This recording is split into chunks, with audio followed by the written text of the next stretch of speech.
এখানে প্রত্যেকটা লাইনের ইংলিশ বাংলা ট্রান্সলেশন অ্যাড করা আছে। তো ইংলিশ ভার্সনের যা যে স্টুডেন্টরা আছে তাদেরকে আমি রিকোয়েস্ট করব যে ওরাও যেন ক্লাসগুলোতে অংশগ্রহণ করে। তো আমরা প্রথমে দেখো আমাদের ক্লাসটা শুরু করার প্রথমে আমরা হিট নিয়ে আলোচনা করব, তাপ নিয়ে। এটা যেহেতু তোমরা ক্লাস 9-10 অলরেডি পড়ে ফেলেছো, আমি খুব দ্রুত এটা একটু আলোচনা করব। তো প্রথমে দেখো তোমরা ক্লাস 9-10 অলরেডি এটা পড়েছো যে তাপ হলো এক প্রকার শক্তি যা ঠান্ডা বা গরমের অনুভূতি জাগায়। দেখো heat is a kind of energy which creates the sensation of hotness and coldness। ঠিক আছে, তো এই ডেফিনেশনে তোমরা সবাই জানো। তো এখানে পাশের যে ফিগারটা সেটা একটু লক্ষ্য করো সবাই, যে এখানে আমরা একটা সিলিন্ডারের মধ্যে কিছু গ্যাসের মলিকুলস আমরা নিয়েছি। দেখো একটা সিলিন্ডারের মধ্যে আমরা কিছু গ্যাসের মলিকুলস নিয়েছি। তো এই গ্যাসের মলিকুলস যেগুলো, সেগুলো তোমরা জানো যে সব সময় কিন্তু ছোটাছুটি করে, র্যান্ডমলি মুভ করে, অলওয়েজ কিন্তু র্যান্ডমলি মুভ করে। তো এই র্যান্ডমলি যখন মুভ করে তখন এই প্রত্যেকটা গ্যাসের যে মলিকুলস গুলো আছে, সেই গ্যাসের মলিকুলস গুলোর কিন্তু প্রত্যেকটার একটা স্পেসিফিক ম্যাস আছে, একটা নির্দিষ্ট কিন্তু ভর আছে।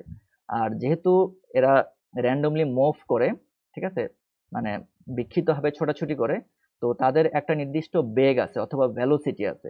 তো তোমরা এটা জানো যে কোনো একটা অবজেক্টের যদি ম্যাস থাকে অথবা ভর থাকে এবং যদি এদের একটা নির্দিষ্ট বেগ থাকে অথবা ভেলোসিটি থাকে, তাহলেই কিন্তু ওই অবজেক্টটার কিন্তু কাইনেটিক এনার্জি থাকবে অথবা গতিশক্তি থাকবে। আশা করি সবাই বুঝতে পেরেছো যে কাইনেটিক এনার্জি থাকবে অথবা গতিশক্তি থাকবে।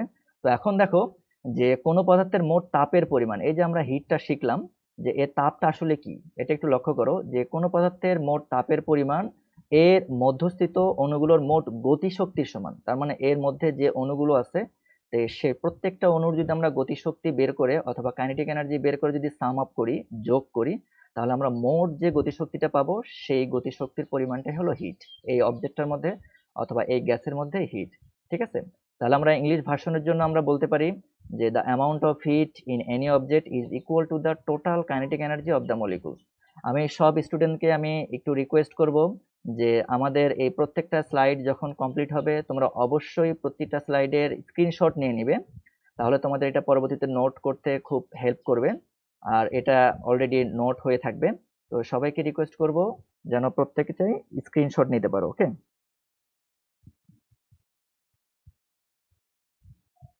আচ্ছা, এরপর একটু লক্ষ্য করো যে আমরা কিছু হিটের কিছু প্রপার্টি পড়বো।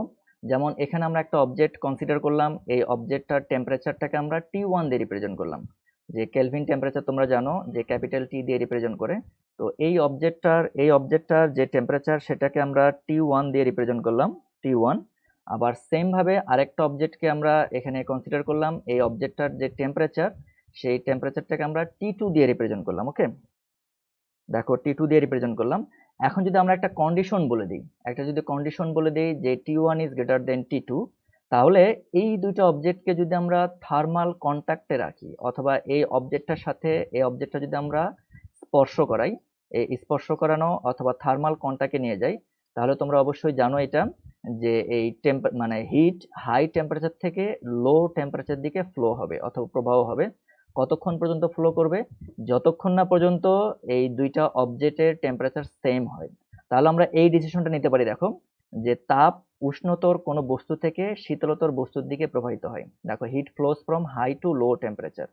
ওকে, তো এই দুইটা ফিগার থেকে তোমরা ইজিলি এটা মানে বুঝতে পারবে যে এটা টেম্পারেচার হাই, এটা টেম্পারেচার লো। তো যখনই আমরা এই দুটাকে থার্মাল কন্ট্যাক্টে নিয়ে আসবো অথবা তাপীয় সংস্পর্শে নিয়ে আসবো, তখন এই ফার্স্ট অবজেক্ট থেকে সেকেন্ড অবজেক্টের দিকে হিট প্রবাহ হবে অথবা হিট ট্রান্সমিট হবে। আর যদি সেম ভাবে এই সেকেন্ড অবজেক্টের টেম্পারেচারটা যদি হাই থাকতো আর এটার টেম্পারেচার যদি লো থাকতো, সেক্ষেত্রে আমরা থার্মাল কন্ট্যাক্টে নিয়ে গেলে সেকেন্ড অবজেক্ট থেকে ফার্স্ট অবজেক্টে হিটটা ফ্লো করতো। আর যতক্ষণ পর্যন্ত এটা থার্মাল ইকুইলিব্রিয়াম অথবা তাপীয় সাম্যাবস্থায় না আসবে, ততক্ষণ পর্যন্ত এই হিট ফ্লোটা কন্টিনিউ হবে। ওকে, আশা করি সবাই বুঝতে পেরেছো। হ্যাঁ, আমি দেখতে পাচ্ছি এখানে অনেক স্টুডেন্ট আমাদের সাথে জয়েন করেছে। তো আমি আশা করব তোমরা যেন প্রতিটা ক্লাস যেন অনলাইনের ক্লাসগুলোতে অংশগ্রহণ করো। আর তোমরা অবশ্যই আমাদের ফেসবুক পেজে যে রুটিনগুলো দেওয়া হয় সেই অফিসিয়াল ফেসবুক পেজ নিয়মিত ভিজিট করবে। আর ওখানে আমাদের ডিটেলস রুটিন কিন্তু দেওয়া আছে। আর তোমাদেরকে জানানোর জন্য আমি একটু বলি যে আমাদের কলেজে কিন্তু বিভিন্ন মাধ্যম ব্যবহার করে আমরা অনলাইন ক্লাসগুলো নিচ্ছি। যেমন আজকের ক্লাসটা হচ্ছে ফেসবুক লাইভ ক্লাস। এরপরে আমাদের রবিবার থেকে মানে আগামীকালকে থেকে শুরু হবে স্মার্ট ক্লাসরুম ব্যবহার করে তোমাদের ক্লাসগুলো পরিচালনা করা হবে। তোমরা অলরেডি জানো যে Wills Little Flower School and College ইতোমধ্যেই অত্যাধুনিক একটা স্মার্ট ক্লাসরুম সেট করেছে। তো সেই স্মার্ট ক্লাসরুমের মাধ্যমে আমাদের প্রতিদিন 2টি করে ক্লাস হবে, কলেজ সেকশনের 2টি করে ক্লাস হবে। তোমরা অবশ্যই কম্বাইন্ড রুটিনটা ফেসবুক পেজ থেকে দেখে নিবে। সেখানে আমাদের প্রতিদিন 2টি করে ক্লাস থাকবে স্মার্ট ক্লাসরুম ব্যবহার করে। এছাড়াও আমাদের জুম ক্লাউড মিটিং অ্যাপ ব্যবহার করে আমরা ক্লাস নিব। এরপরে ফেসবুক লাইভ তো আমরা ক্লাস নিচ্ছি, স্মার্ট ক্লাসরুম ব্যবহার করে আমরা ক্লাস নিব। এরপরে যদি এক্সামের মানে যখন প্রিপারেশন হবে তখন আমরা এই গুগল ক্লাসরুম ব্যবহার করে আমরা এক্সামগুলো নেওয়ার চেষ্টা করব। তো আশা করি সবাই তোমরা নিয়মিত ক্লাসগুলো করবে। এখানে আমি দেখতে পাচ্ছি কমেন্ট করেছে যে এমডি জোবায়ের খান কমেন্ট করেছে, স্যার আমার রোল নাম্বার পাইনি। হ্যাঁ, ডে শিফটের স্টুডেন্টদের জন্য আমি বলেছি যে যারা এখনো রোল নাম্বার পাননি তারা অবশ্যই তাদের এই ডে শিফট লিখে সায়েন্স আর্টস না কমার্স লিখে এরপর ফুল নেম লিখে কমেন্ট করবে। তোমরা শীঘ্রই তোমাদের রোল নাম্বার পেয়ে যাবে আশা করি। তো এটা টেনশন করার কোনো দরকার নাই।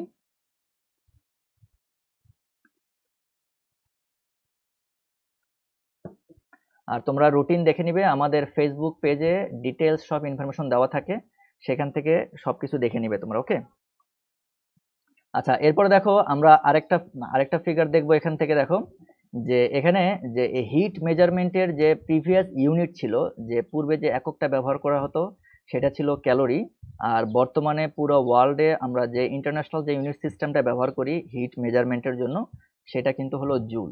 তো এখন দেখো যে প্রিভিয়াস যে ইউনিটটা ছিল সেই ইউনিটের সাথে প্রেজেন্ট যে এসআই ইউনিট সেটার একটা অবশ্যই রিলেশন এস্টাবলিশ করতে হবে। আর এই রিলেশনটা হলো 1 ক্যালোরি ইকুয়ালস 4.2 জুল। এটা তোমাদের ভ্যালুটা মনে রাখতে হবে। এটা অনেক সময় এমসিকিউতে আমরা দিয়ে দিই যে 1 ক্যালোরি ইকুয়ালস 4.2 জুল, অথবা এটাকে একটু রিভার্স করে আমরা দিতে পারি যে 1 joule equals how much calorie. Okay, how much calorie, অথবা 1 জুল ইকুয়ালস কত ক্যালোরি, এটা একটু ক্যালকুলেশন করে নিয়ে দেখবা যে 1/4.2 হবে। ঠিক আছে, আচ্ছা এরপর আমরা টেম্পারেচার সম্পর্কে একটু আইডিয়া নিব। দেখো আমরা সাইফুল ইসলাম শিহাব কমেন্ট করেছে যে জুমে কারা যাবে। আচ্ছা দেখো ওখানে তুমি যদি আমাদের ফেসবুক পেজের রুটিনগুলো দেখো, রুটিনে কিন্তু ডিটেলস লেখা আছে যে কোন সেকশনের ক্লাস হবে, কমার্স আর্টস না সায়েন্সের ক্লাস হবে, তারপরে কোন মানে মাধ্যমটা ইউজ করে আমরা ক্লাস নিব, ফেসবুক লাইভ নাকি জুম নাকি স্মার্ট ক্লাসরুম ব্যবহার করে, সেগুলো কিন্তু সব ইনফরমেশন আমাদের পেজে কিন্তু দেওয়া আছে। তো তোমরা কষ্ট করে একটু আমাদের ফেসবুক পেজে ভিজিট করে ওখান থেকে রুটিনগুলো দেখে নিবে। আমাদের কলেজ সেকশনের রুটিন দুইটা দেওয়া থাকে, একটা হলো শুধু কলেজ সেকশনের ফেসবুক লাইভ আর জুমের জন্য, আর একটা দেওয়া থাকে কম্বাইন্ড ক্লাসরুম মানে কম্বাইন্ড রুটিন একটা দেওয়া থাকে স্মার্ট ক্লাসরুম ব্যবহার করে। তো সেখান থেকে আশা করি রুটিনটা দেখে নিবে। আর আমাদের Wills Little Flower School and কলেজের যে ওয়েবসাইট আছে সেই ওয়েবসাইটেও কিন্তু রুটিনগুলো সব দেওয়া থাকে। তো সেখান থেকেও তোমরা রুটিনগুলো দেখে নিতে পারে, রুটিনের ডিটেলস দেওয়া থাকবে। আশা করি তোমরা রুটিনটা দেখলেই বুঝতে পারবে যে কার কখন কখন ক্লাস হবে। ওকে,